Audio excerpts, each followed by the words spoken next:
want to ask two simple closing questions. The first one is if you can share a tiny habit or practice that has had the biggest positive impact on your life or your work. I mean, I'm going to give the most cliche answer ever here, but writing, and not just writing, but writing and hitting publish on the internet. My entire life changed. I was 23 years old, living in a very small apartment with no air conditioning in Chicago.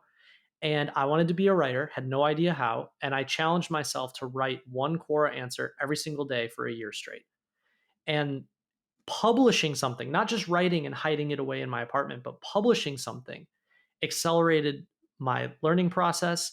It allowed me to gather feedback from readers, which is the point I was just making. It allowed me to see my work outside myself, which forced me to learn in a different way. It allowed people to get a sense of what I was writing earlier, right? I didn't have to reveal some big grand opus project. So I can literally trace every single major milestone in my life over the past 10 years back to that decision. It's a great answer. Just, it sounds like, that the takeaway there is just committing to an act of discipline in an area where you want to get better is extremely powerful. And just doing it, even if you have to stumble through it. An act of discipline, and I would even say an act of discipline that you can do in public.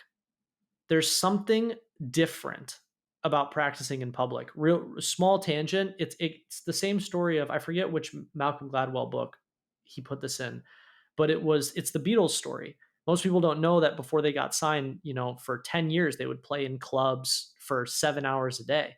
And a lot of their songs they wrote as they were just riffing in these clubs, filling time. And so by the time they got their record deal, they already had 10,000 hours of practice, But the reason that practice is so valuable is because it was in front of other people giving you feedback. Oh, you like this riff. Oh, you don't like this riff, So I feel like it's the same with the gym, right? There's a totally different experience if you're exercising with or in front of other people versus completely by yourself at your house. So yeah, daily discipline multiplied by in public is exponential result. Yeah. Discipline plus feedback loop. So you can actually tell if you're making progress, and exactly. You get that likely brutal, feedback loop. But it accelerates it, right? That's the whole point. It's extremely powerful. It's extremely powerful. I mean, it goes back to a principle that I always love and think about, which is just skin in the game. Making sure that, for those things that you're putting yourself out there, because that's the only way you're going to learn and be able to get better.